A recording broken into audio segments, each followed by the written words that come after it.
Descargo de responsabilidad. Canción de Hielo y Fuego o Juego de Tronos no me pertenece, ni ninguna de las imágenes mostradas. Este fic fue creado por mí con el propósito de entretener. Robb 17. 2 días después de que Lady Maege fuera nombrada señora de las Islas del Hierro, Robb partió de vuelta al norte en su flota recién construida en los astilleros de Braavos. A pesar de que los Braavosis presumían crear un barco por día, les llevó más de 8 meses entregarle 30 barcos de vapor. Esto se debió a que tuvieron que renovar sus astilleros, cambiar el diseño de los barcos, y fabricar los motores, engranajes, el eje y la hélice para impulsar el barco. La fama de los Braavosi no era infundada, y la construcción de barcos era realmente su vida. Se debía tomar en cuenta que todas las piezas de los motores eran casi de fabricación artesanal, ya que a pesar de que Robb les proporcionó planos para hacer altos hornos y verter acero fundido para fabricar calderas de calidad, todavía necesitaban trabajo manual y su ingenio para armar las calderas y asegurarse de que fueran estables, evitando fugas de presión. Robb navegaba en un barco de 200 metros de eslora, con 3 cubiertas, impulsado por 2 motores de vapor. Sus chimeneas humeantes eran su rasgo más distintivo, y contaba con 50 cañones estriados a cada lado, que usaban munición de cartucho con pólvora de base de nitrocelulosa, garantizando una victoria sobre cualquier flota de naves actual. Los lores de los 7 reinos quedaron atónitos al ver cómo, unos días antes, media andanada de disparos convirtió en astillas un viejo barco que el rey donó para exhibir sus nuevas armas. Estas serían las armas del reino una vez que el ejército se creara, pero de momento, Robb podía sacarles provecho. Stannis recibió los 30 leviatanes invencibles, y envió 25 a la conquista de las Islas del Hierro, dejándole 5 a Robb. Como compensación para Robb, Stannis le entregó el mando de 50 barcos de su propia flota, que le servirían para llevar una parte de su ejército al norte en el menor tiempo posible. Con 55 barcos a su disposición, Robb pudo cargar a 5.000 élites, necesarias para defender el muro, y enviar al resto por tierra para reintegrarse a la vida del norte y a su fuerza laboral, comenzando así el desarrollo industrial del norte, casi un año después de llegar o actualizar su presencia en este mundo, ocurriese lo que ocurriese. En 11 meses, Robb ya había ganado la guerra que se suponía sería su muerte, y le sobró tiempo para visitar Desembarco del Rey, frustrar muchos planes de poder de los conspiradores de los 7 reinos y engendrar un heredero, que ya marchaba a Invernalia, en el vientre de su madre. La guerra había ido siempre a favor de Robb, porque tenía los ojos de 2 verdevidentes para espiar por él y brindarle información en tiempo real. Sin embargo, ahora se dirigía hacia los caminantes blancos, seres de magia a los que no podría espiar.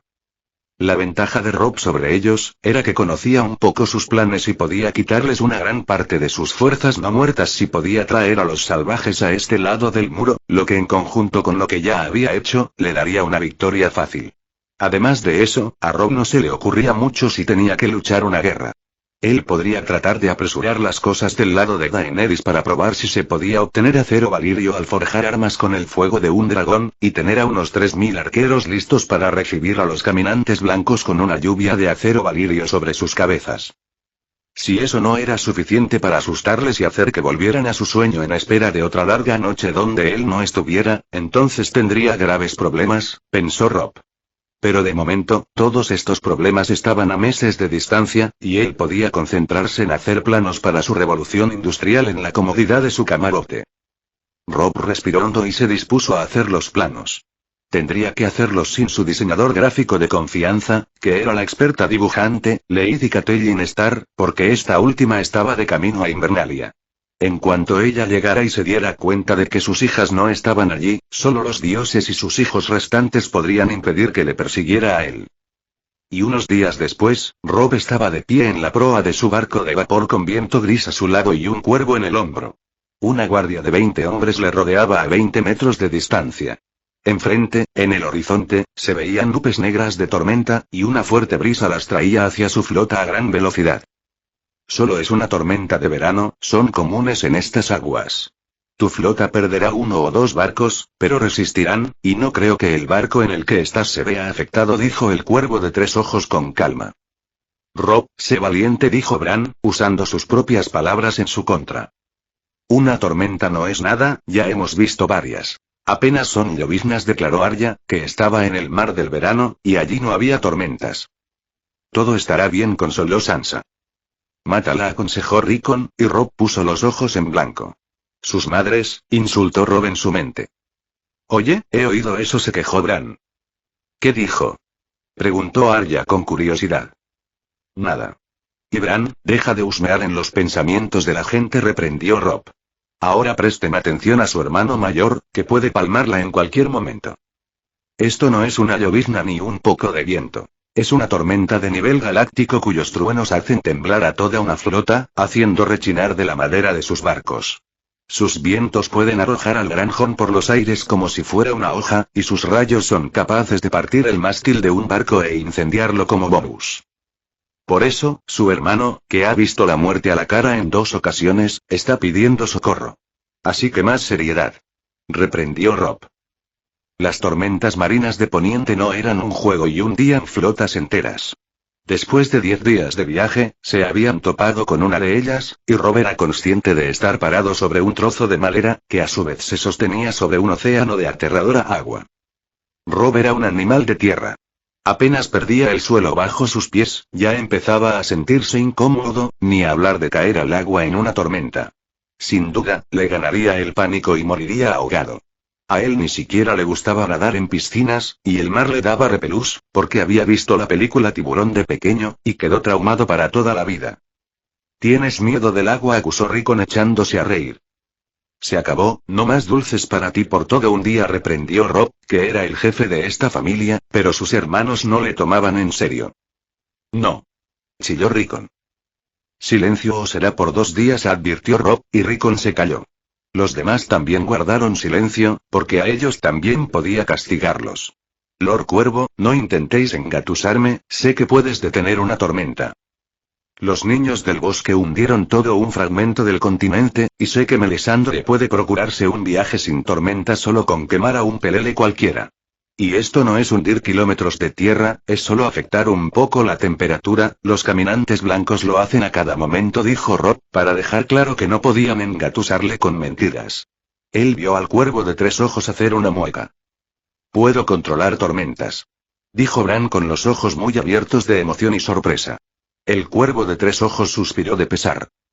Moriré antes de mi hora. Se quejó el cuervo de 3 ojos en un murmullo. Eso no es justo.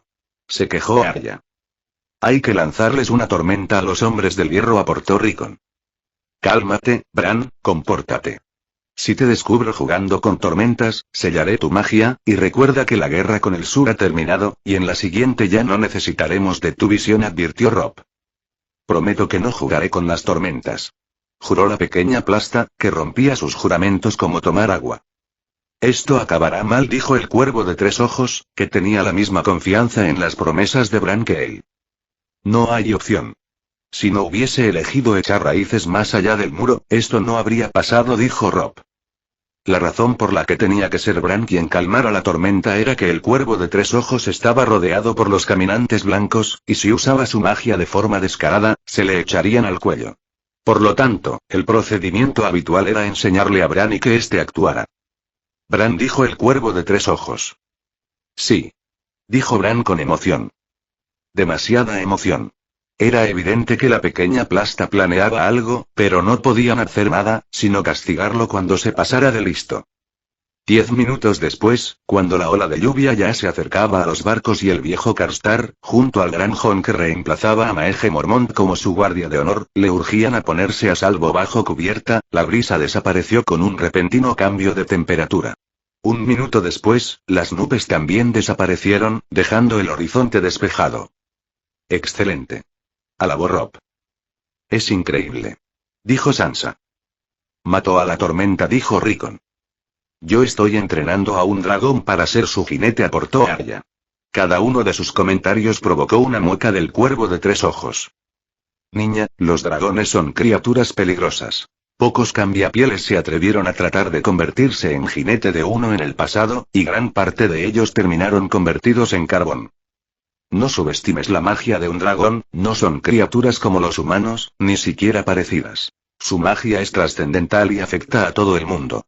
Ni siquiera un verdevidente se atrevería a tratar de forzar su magia contra un dragón, advirtió el cuervo de 3 ojos. No planeo someterlo. Soy su amiga. Replicó Arya. El cuervo de 3 ojos suspiró. Rob apartó su mente de la conversación porque la gente en el barco miraba el horizonte despejado con la boca abierta. Los dioses antiguos nos observan y quieren que lleguemos al muro. Gritó Rob después de darse media vuelta y le dio un codazo a Viento Gris para que le apoyara con un aullido de lobo que calaba hasta los huesos. La tripulación del barco vitoreó, y su moral se elevó. No sé por qué, pero tus palabras suenan blasfemas, gruñó el viejo Karstar acercándose a él, después de que su guardia abriera paso. Abuelo Karstar, eres demasiado quisquilloso conmigo. Te recuerdo que un porte digno también es de vital importancia para un señor. No puedo cargar a una niñera detrás reprendiéndome por cada pequeña cosa, dijo Rob. Es cierto, nadie va a respetar a un niño sometido a sus lores, apoyó el gran Jon. El viejo Karstar sacudió la cabeza. Necesitamos otro guardia de honor, se quejó. Viejo, ¿cuestionas mi honor? Reprendió el gran Jon. No, cuestiono tu cerebro. El chico ya te ha amaestrado en solo 10 días. Solo así se explicaría que una persona a la que todo el reino cree que hay que meter en cintura esté sometida a sus lores, reprendió el viejo Karstar, y de una vez se fue a buscar un reemplazo para el gran Jon entre los demás señores. Rob puso una mano en el hombro del gran Jon. Es un viejo gruñón, consoló Rob, pero al parecer el gran Jon no era tan tonto como decían y lo miró con sospechas, para luego sacarle el cuerpo y marcharse con la cabeza erguida. Parecía que el gran Jon se había tomado en serio las palabras del viejo Karstar. Bueno, no importa, ya sea que lo sustituyan o no, es una ganancia, pensó Rob en calma, porque si el gran Jon abandonaba su puesto, también se libraría de sus gritos, y había pocos señores que pudieran resistirse a sus manipulaciones, además del testarudo viejo Karstar y la infranqueable mujer Osa, de la que ya se había encargado en Desembarco del Rey. Rob pretendió volver a mirar el horizonte para declarar su victoria, pero se encontró con la mirada de una mujer embutida en un vestido rojo, con cabellera de fuego fija en él. Rob tuvo que poner todo de su parte para no llevar su mano a la espalda, donde llevaba a hielo. Melisandre le sonrió desde unos 30 metros. Rob solo pudo maldecir el descaro de Stannis, que para deshacerse de ella, la envió al muro junto a él. Rob apretó los dientes y, como hacía desde que ella abordó, la ignoró y volvió a mirar el horizonte, pero suspiró porque esta vez Melisandre caminó hacia donde él estaba. Rob casi podía verla avanzar hacia él mientras a sus fornidos y bien entrenados guardias les temblaban las piernas, pensando si serían víctimas de alguna maldición si se interponían en el camino de una bruja. Melisandre no era como otras mujeres de este mundo, ella tenía una autoconfianza que superaba el 100%, y cada uno de sus pasos lo dejaba ver. Ella actuaba como si fuese absolutamente invulnerable, y de alguna forma lograba hacérselo creer a los demás. Después de pensar unos segundos, Rob decidió ahorrarle malos tragos a sus guardias y de una vez, enfrentar a Melisandre, ahora que el viejo Karstar no estaba, para sacar su espada apenas ella blasfemara sobre los dioses antiguos. Los guardias dejaron pasar a Melisandre, mientras Viento Gris, que para variar, hacía guardia de forma seria, estaba de pie a su lado.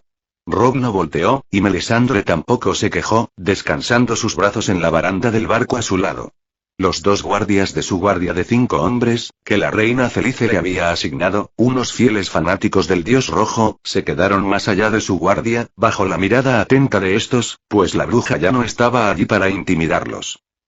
Mi señor Lobo, no parece demasiado preocupado por que nuestro enemigo rastree sus movimientos, dijo Melisandre, quien en la historia original, quemó a un tipo solo para tener un buen viaje al muro. Rob no pudo evitar mirarla.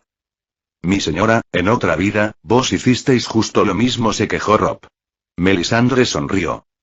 Bueno, supongo que eso nos ahorrará tiempo, dijo Melisandre con una sonrisa.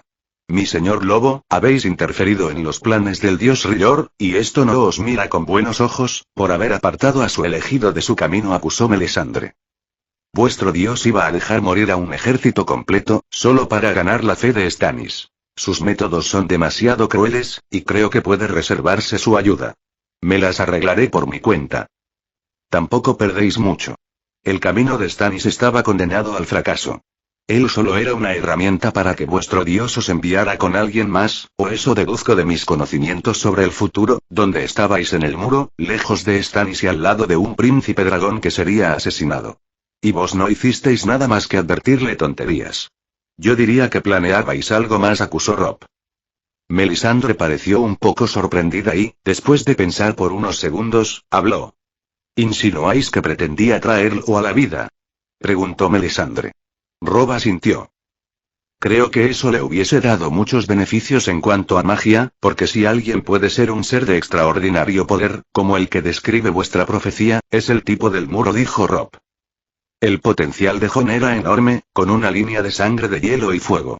Él tenía la sangre de los Stark y también la de los Targaryen. Si su magia despertara, sería uno de los candidatos perfectos a la Azor Ahai que tanto mencionaba esta mujer. Pero a Robb no le convencía esta profecía, y ese héroe salvador no le parecía un buen tipo, pues las historias de sus hechos y de cómo consiguió su espada, dueña de luz, no dejaban entrever nada bueno. Robb no permitiría que convirtieran a Jon en algo así.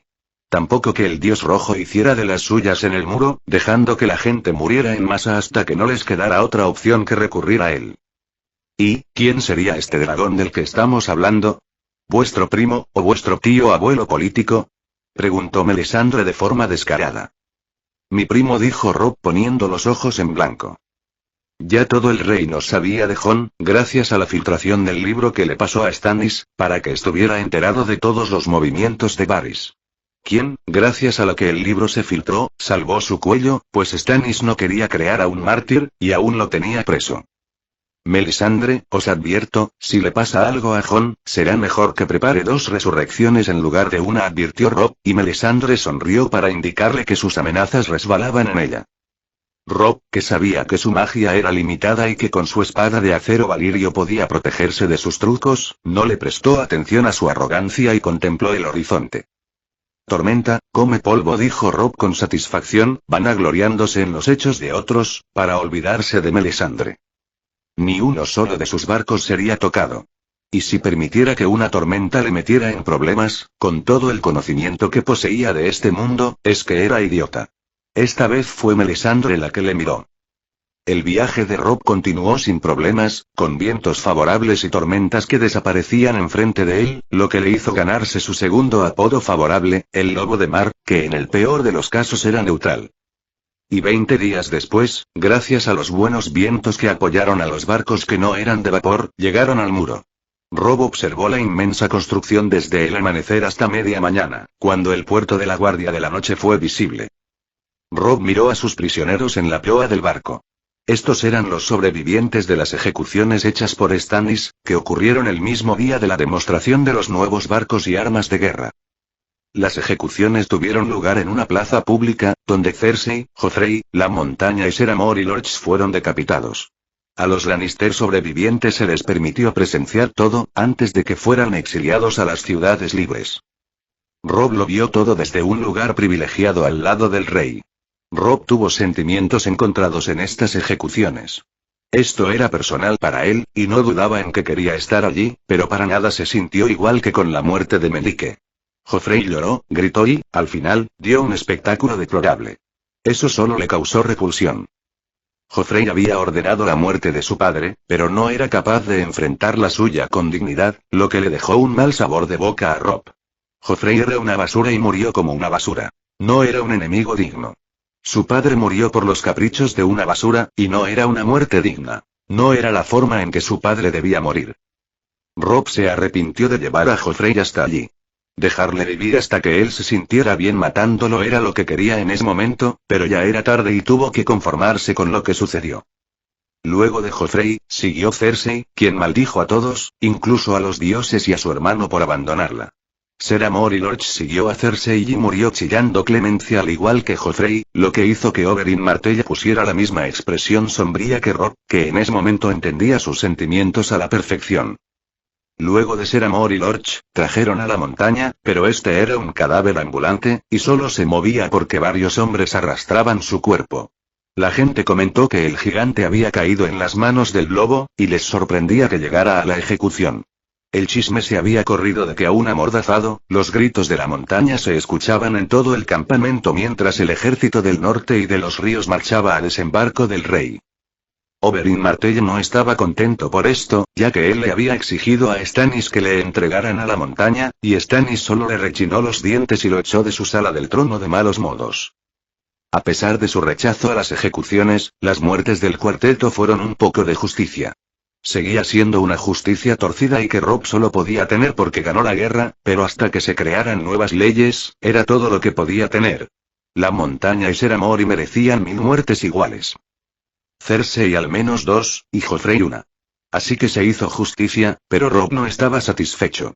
No le gustaba ni le hacía sentir nada bueno, solo una sensación desagradable en el estómago que aún, después de 20 días, volvía a él cuando pensaba en eso y le daba ganas de escupir a un lado, como hacían sus señores, porque no lo sentía como el final que debía tener. Y mi señor, pienso igual que usted, estos también debieron ser ejecutados, sentenció el gran Jon, mirando al grupo de exiliados al muro, donde estaban los hermanos de la Guardia Real a los que Stannis no consideró merecedores de perder la cabeza, ya que su crimen era no tener honor o moral, por lo que les dio la opción de Brienne y Loras también estaban allí, uno por intervención de su familia y la otra por su propia intervención. Lancel Lannister, a quien después de echar a una celda negra, de repente se arrepintió de sus faltas y suplicó a Stannis que le dejara ir al muro, también estaba allí. Stannis rechinó los dientes, pero por alguna razón, pareció creerle y salvó su cabeza. Robb suspiró y sacudió la cabeza, pero no dijo nada. Él volvió a observar el muro, esperando que su estómago revuelto volviera a la calma, como lo hacía en la guerra, cuando dejaba cadáveres amontonados detrás de él, y Robb frunció el ceño al ver que uno de los exiliados dejaba el grupo al mirarlo y se dirigía hacia él. Por esto, apartó su mirada del muro y la dirigió hacia la persona visible en las zonas marginales de su visión para ver que era Brienne de Tart. Los guardias llevaron la mano a sus espadas y se apresuraron a bloquearle el paso a la alta mujer, más alta que todos ellos, de cara poco agraciada, musculosa y de pechos pequeños. Era una digna oponente para la mujer osa, aunque tenía unos hermosos ojos azules, demasiado sinceros y claros para que sus demás rasgos se impusieran sobre ellos. Fuera de estos, parecía amenazante, por lo que sus guardias, a pesar de estar desarmada y sin armadura, llevando pantalón, túnica y botas como los demás compañeros de exilio, le bloquearon el paso. Mi señor, quisiera hablar con usted, dijo Brienne, y Viento Gris, que dormía a su lado, levantó la cabeza para ver a qué se debía el alboroto. Luego volvió a dormir. Robb levantó la mano para que la dejaran pasar, y ella fue escoltada por 3 guardias. El resto conservó sus puestos. Brienne frunció el ceño al ver lo pesado de su guardia, pero caminó hasta detenerse a 3 metros de él. Lady Brienne, buenos días, es libre de hablar, dijo Robb. Mi señor, saludó Brienne con una reverencia. Mi señor, me han dicho que intercedisteis por mí ante Stannis, pero nunca antes nos hemos visto, y quería saber si alguien más os lo pidió, preguntó Brienne de forma directa. Robb sonrió. Lady Brienne, nunca nos hemos visto, pero sé de usted, y es una de las pocas personas que admiro en este mundo, por lo que fue mi deseo que siguiera con vida después de su desastrosa decisión de apoyar a Renly en su intento de usurpar el trono, dijo Robb. Renly Baratheon era el legítimo señor de Bastión de Tormentas, argumentó Brienne, conteniendo su ira. Y Stannis mandó a un asesino por él, por lo que exigís su cabeza, dijo Robb, completando lo que ella no dijo. No solo eso, usó magia oscura, no tiene honor, sentenció Loras acercándose al oír la conversación, pero como los guardias le detuvieron a 5 metros de él, habló desde allí. ¿Honor? Preguntó Robb con una mueca. No creo que quieran blandir ese argumento para defender a Renly. En primer lugar, Renly solo era el señor de Bastión de Tormenta porque Robert Baratheon era negligente en sus deberes. En segundo lugar, Renly Baratheon debía lealtad a su hermano, y autoproclamarse rey le convierte en un traidor, y uno a su propia sangre, sin más motivos que ambición y deseos de poder. No tenía honor al que aferrarse, o para reclamar, dijo Robb con un suspiro. El dolor en la cara de Brienne fue evidente. Stannis es un asesino de su propia sangre, sentenció Loras. Robb negó con la cabeza. Stannis no ordenó la muerte de Renly, pero es consciente de que murió debido a él, dijo Robb. ¿Quién lo ordenó? Preguntó Brienne con los puños apretados. Lady Brienne, por la forma en que murió Renly, creo que ya sabéis la respuesta a esa pregunta, respondió otra voz, a sus espaldas, y a la cual sus guardias detuvieron sin ningún titubeo, con expresiones de enemistad. Robb estuvo a punto de llevar la mano hasta la recuperada hielo, que colgaba a su espalda y era su única defensa contra la magia, pero se contuvo a tiempo y le hizo una señal a los guardias para que la dejaran pasar. Melisandre avanzó con seguridad, como si nunca la hubiesen detenido. Robb dirigió una mirada severa a Brienne, que examinaba las armas de los guardias. Vuestro señor cometió la tontería de oponerse a la voluntad de R'gllor, el señor de la luz y el único dios verdadero, por lo que éste decretó su muerte, pero si queréis el instrumento de su orden, ese sería yo, declaró Melisandre. Ricard Karstark, que se acercaba detrás de ella, escupió al suelo. En el norte adoramos a los antiguos dioses, no a dioses extranjeros, reprendió. Robb quería largarse de allí, pero estaba en medio de todos. Mi señor debería abstenerse de hacer declaraciones arrogantes, sobre todo porque vuestro señor no es conocido por ser mudo y ha guardado silencio ante mis palabras, lo que debería poneros al corriente de que el poder de R'gllor es real, reprendió Melisandre con tono de superioridad. Mierda, pensó Robb. Esta mujer ya le había involucrado, y ella no podía ignorarla, como hizo antes. Mi señora, no malinterpretéis mi silencio. La razón de que callas que sois una enviada del rey y tenéis plena libertad de hacer o decir lo que queráis, siempre que os mantengáis dentro de la ley, aclaró Robb sin entrar en detalles. Brienne mantenía los dientes apretados, y al igual que Loras, daba leves vistazos a las armas de los guardias. Lady Brienne, Ser Loras, nos dirigimos a una guerra contra un enemigo que quizás no podamos ganar, o siquiera enfrentar. Es posible que muráis junto a esta mujer. Guardad vuestras fuerzas y no perdáis vuestro honor en venganzas que avergonzarían y causarían tragedias a sus familias al atacar a una enviada del rey, advirtió Robb. Su amenaza funcionó porque Brienne y Loras lo miraron con ira. Ambos sois de familias nobles y ya sabéis que vuestras acciones tienen repercusiones para estas, reprendió Robb, y como ya estaba molesto, ordenó a sus guardias que los expulsaran a todos, excepto a Melisandre, que se fue por su cuenta. Y Jaime Lannister bloqueó un tajo de la espada con su escudo y retrocedió 3 pasos, maldiciendo entre dientes. Ser Alistair Thorne, su compañero de entrenamiento, se burló y dejó de atacar. Jaime sacudió su brazo derecho para aliviar el calambre que le había hecho interponer su escudo y retroceder. ¿Lord Lysiado necesita un descanso?, preguntó Ser Alistair con una sonrisa desagradable. Antes, cuando el maestro de armas volvió de desembarco del rey, el cabrón no era amable con él, pero mantenía una relación de respeto.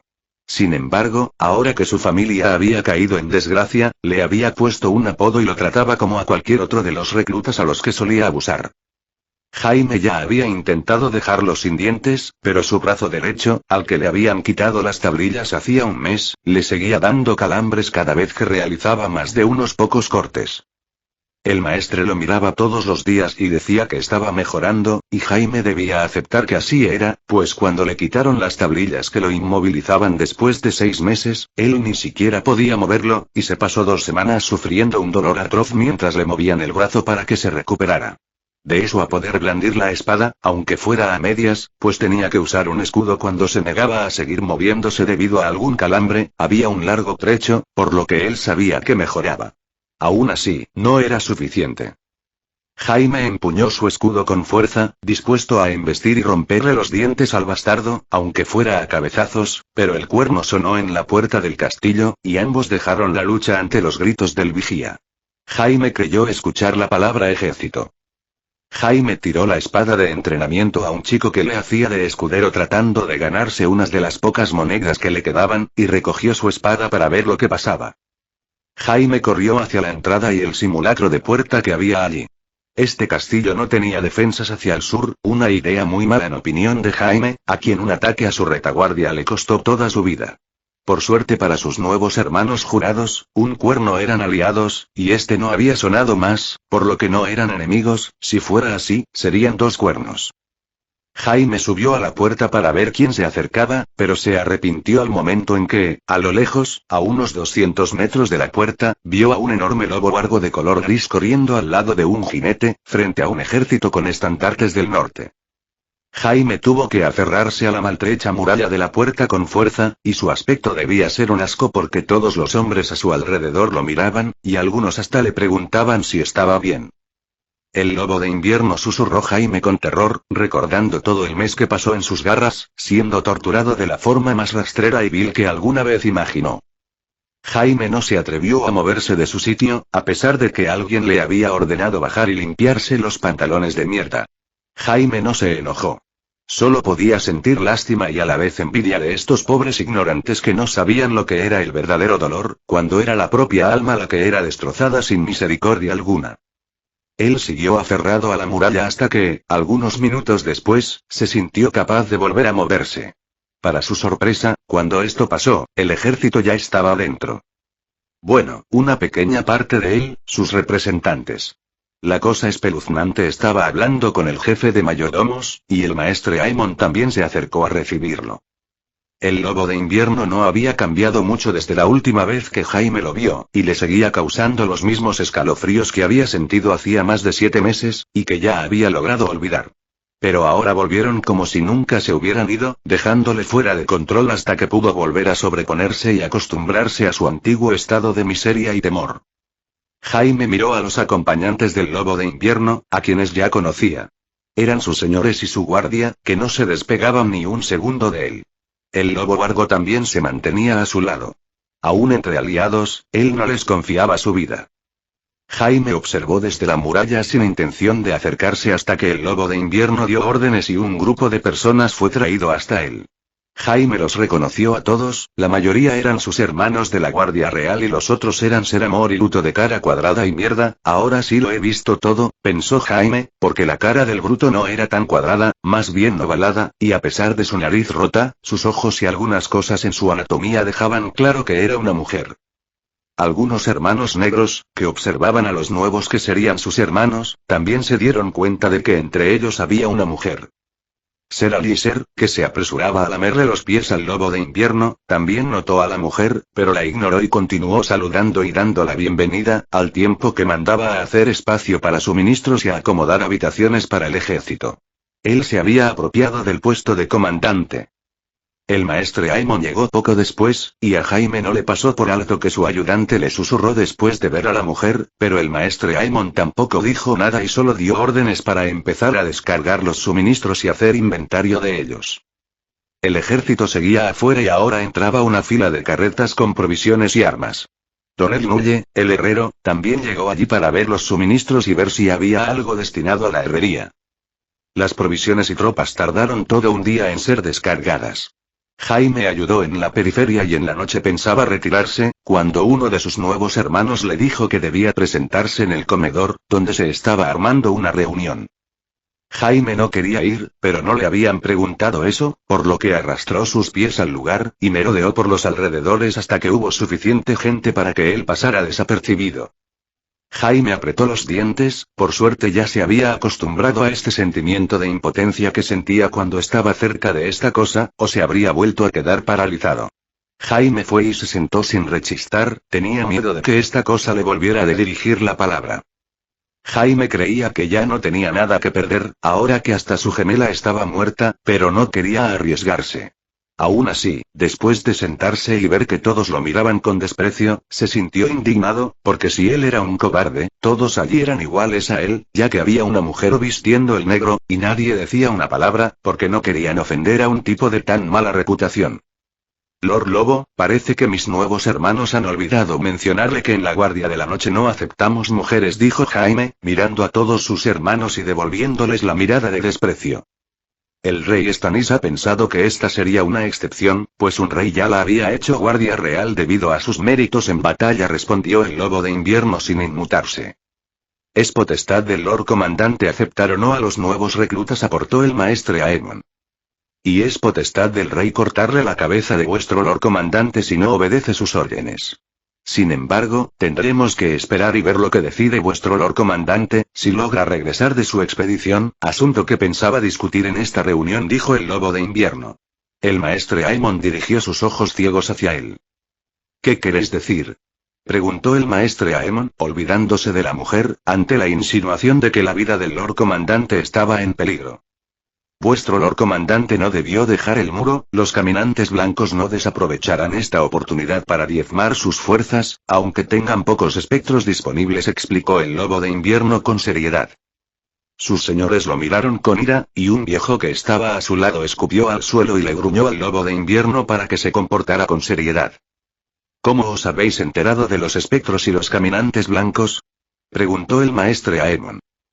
Llevé un brazo de un espectro a desembarco del rey, pero ese enano de mierda se burló de mí y me envió de vuelta, dijo Ser Aliser. Los señores del norte dejaron de gruñir y miraron a los hermanos negros con el ceño fruncido.